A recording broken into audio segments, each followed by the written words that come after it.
Bueno, muy bien. Bueno, este video es para aclarar algunas notas de las virtudes que estamos viendo en catequesis, ¿no? Las virtudes naturales, ¿no? Cardinales también, y las virtudes sobrenaturales. Bueno, este video es un poquito para explicar esto de dónde viene el tema de las virtudes sobrenaturales. Y para ello vamos a tener que ver algunas cuestiones dogmáticas, algunas cuestiones que tienen que ver con los artículos de fe cristiana, ¿sí? Principalmente tienen relación que ver el concepto de creación, el tema del pecado de Adán, y lo que son, después de esto, entrar con la noción de sacramentos, ¿tá? De sacramentos y la clasificación de las gracias. Son las gracias santificantes, las gracias actual, ¿tá? Bien, entonces para ver esto vamos a utilizar un poquito el catecismo de San Pío X, bastante claro, por eso elegí este. Vamos a leer algunos puntos primero, sobre el concepto de creación Dice el numeral 28, ¿qué quiere decir creador del cielo y de la tierra? ¿No? ¿Por qué decimos que Dios es creador? Y creador tanto del cielo y de la tierra. Y el primer punto dice, crear es hacer algo de la nada, ¿no? Es decir, crear es hacer de la nada algo. O sea, crear es dar el ser. Hace que algo sea, tenga existencia. Por esto dice creador del cielo y de la tierra, porque hizo de nada el cielo y la tierra, y cuanto en el cielo y en la tierra se contiene.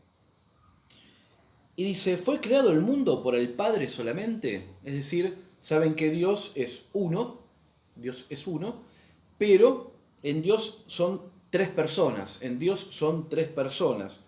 Padre, Hijo y Espíritu Santo, sin ser tres dioses, sino un solo Dios.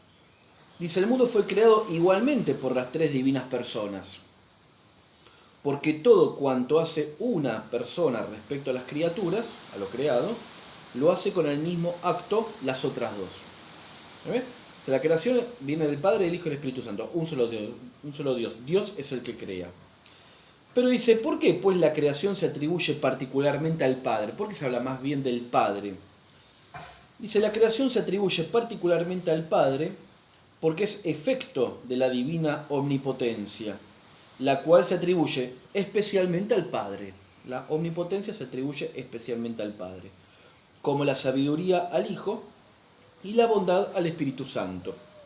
Aunque las tres divinas personas tienen la misma omnipotencia, la misma sabiduría y la misma bondad. ¿Y se tiene Dios cuidado del mundo y de todas las cosas que ha creado? Sí, Dios tiene cuidado del mundo y de todas las cosas que ha creado, las conserva y gobierna con su infinita bondad y sabiduría, y nada sucede acá abajo sin que Dios lo quiera y permita. Entonces, primer punto, acá estamos hablando del tema de la creación.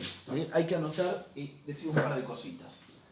Crear, entonces, el concepto de creación implica,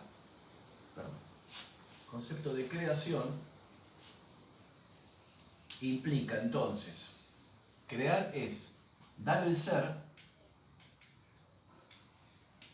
ser a algo. O sea, hace que algo exista. De la nada hay algo. O sea, Dios crea, decimos, hace que de la nada surja algo, ¿no? Surja algo que existe. Es decir, todo lo que existe, todo lo que tiene existencia, tiene ser. Pues bien, si Dios es el autor, la causa de todo lo existente, esto quiere decir que Dios da el ser. Pero aparte, creación implica no solamente crear, sino conservar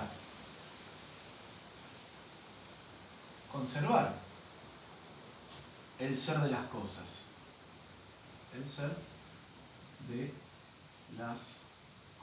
¿Esto qué quiere decir? Que no solamente les da el ser, la existencia de las cosas, sino que también, por su omnipotencia, hace que puedan conservar ese ser, hace que exista. ¿Esto qué quiere decir? Que si Dios dejaría de participarle el ser a las criaturas, dejaría de causarles el ser a las criaturas dejarían de existir. ¿Tá? Lo que se llama la causa essendi, se llama en metafísica. ¿Qué quiere decir esto? Da el ser, pero si dejaría de actuar o generar su influjo, ¿se ve?, en las mismas cosas, si Dios retiraría su causación, dejarían de existir las cosas. Las cosas pasarían del ser, que son, de la existencia, a la aniquilación, a la nada. ¿Tá? Entonces, el mundo existe, todo lo que vemos está existiendo, ¿a causa de qué? A causa de que Dios está permanentemente causando el ser y conservando el ser a la existencia. Algo así como un músico que cuando ejecuta, ¿no?, ejecuta una melodía con su instrumento, si deja de ejecutarla, la melodía desaparece. Algo así ocurre, ¿se ve?, con la conservación del ser de las cosas. Entonces, da el ser, conserva el ser de las cosas y aparte gobierna las cosas. Gobernar. Gobernar, ¿tá?, la creación. La creación. Todo, absolutamente todo, en el sentido pleno del término, todo es porque Dios así lo quiere, siempre así lo quiere, y Dios crea, pero también permite, justamente permite la acción malévola del hombre. Bien, por eso repito lo último, dice, las conserva y gobierna con su infinita bondad y sabiduría, y nada sucede acá abajo sin que Dios lo quiera o lo permita. Dice el numeral 32 a continuación, ¿por qué decís que nada sucede sin que Dios lo quiera o lo permita? Digo que nada sucede sin que Dios lo quiera o lo permita porque hay cosas que Dios quiere y manda. Quiere y manda. Y otra que no las impide, como es el caso del pecado. Una quiere y manda a que se hagan, y otra, de alguna manera, permite el pecado. Hay una permisión divina en torno al pecado. Dios permite el mal, de algún modo.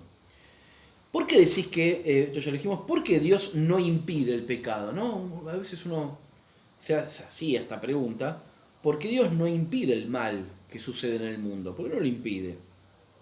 Y dice, Dios no impide el pecado porque aún del abuso que el hombre hace de la libertad que Él le dio, o sea, que el mismo Dios, al crear al hombre, lo creó con el libre arbitrio, con la libertad, sabe sacar bien y hacer que brille más y más su misericordia o justicia. Dios permite el mal porque de ese mal que produce el hombre, que Dios permite que lo haga, no lo causa el hombre, no lo causa Dios, sino que lo causa la malicia del hombre o la malicia del demonio, permite esa acción, pero ¿para qué? Para sacar de ese mal que ha producido el hombre o ha producido el demonio, sacar un bien mayor. Un bien mayor que está dentro justamente del plan divino, Un ejemplo, como Dios permitió, ¿no? Dice, bueno, Dios permitió que su hijo muera en la cruz. Sí, lo permitió, pero Él no es causante de eso, sino que permitió la acción maliciosa, ¿se ve?, la acción maliciosa de los que los crucificaron, y Dios permitió eso, lo permite, ¿para qué? Para que a partir de ese acto horroroso que es la crucifixión del mismo Dios, ¿no?, la crucifixión de Dios, la causa fueron justamente los que lo crucificaron, para sacar justamente de ese acto moralmente malo producido por el hombre, sacar un bien mayor. ¿Y cuál es el bien mayor que saca Dios a partir de la permisión del mal del hombre? Y ese bien mayor que saca justamente la resurrección de nuestro Señor Jesucristo. Bien, esto en tanto a la creación. Ahora, ¿qué es lo que crea? ¿Qué es este reino del cielo? Bueno, el cielo es el mundo espiritual, ¿no? Es el mundo espiritual. Y acá tenemos los ángeles, por ejemplo, ¿no? O sea, Dios crea, en este sentido, que lo que crea va a crear entonces, que vendría a ser el mundo espiritual,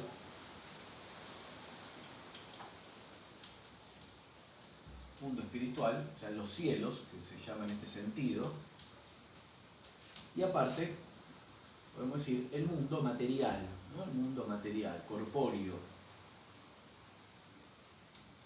si se quiere, la tierra, en este sentido, ¿no?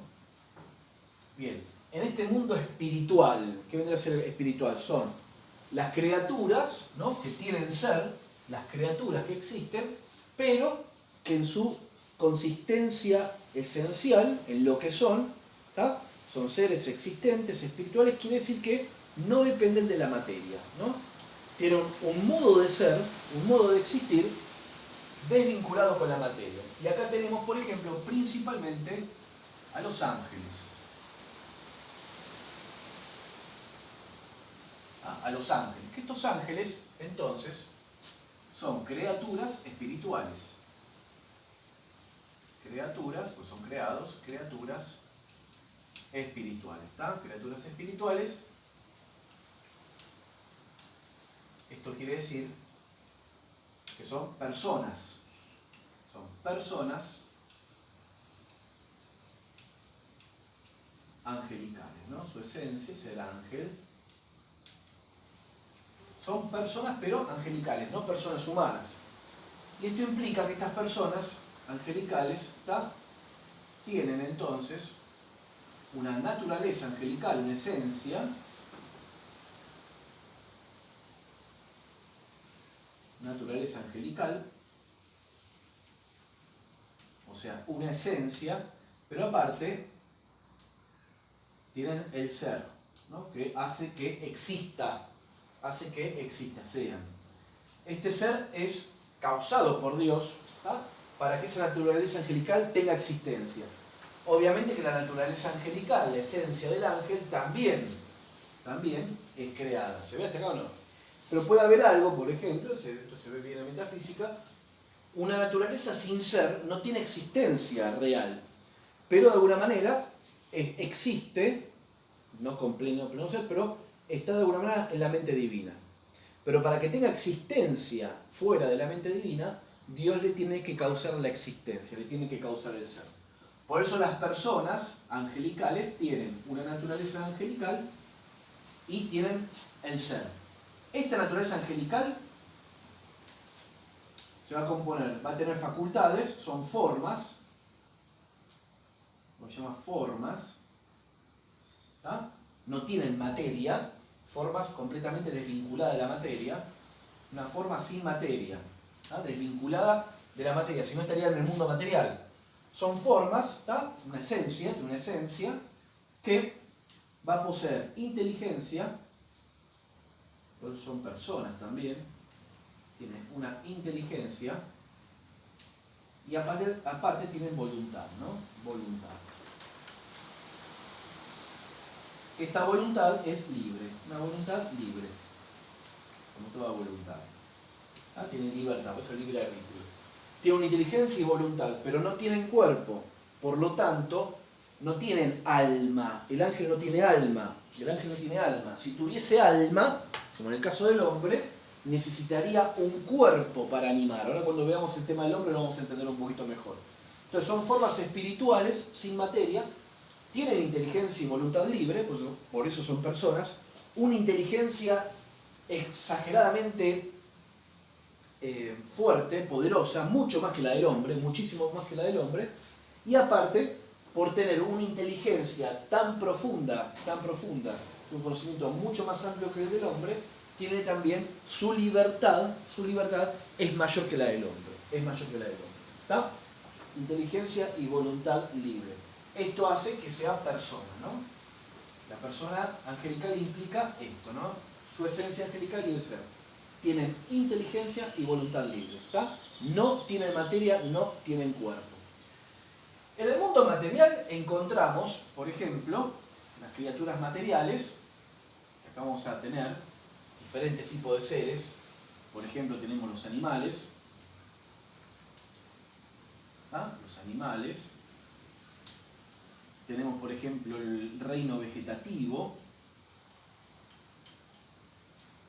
que estos gozan de vida, tienen vida.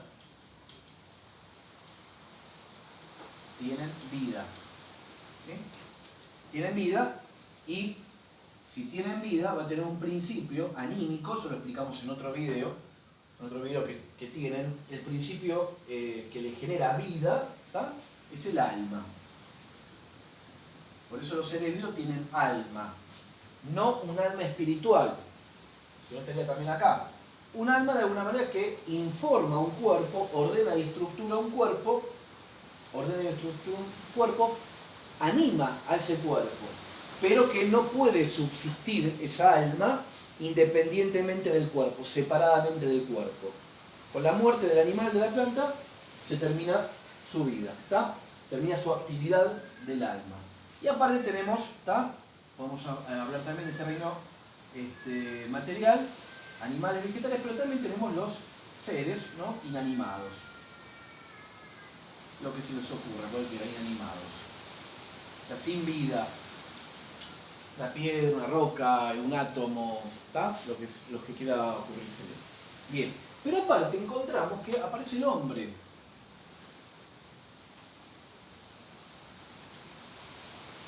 El hombre, que el hombre es un animal también, es un animal, pero tiene un alma espiritual. El hombre, lo que va a ocurrir es que va a estar compuesto de un alma, porque es un ser vivo también, pero es un alma espiritual. Es un alma espiritual.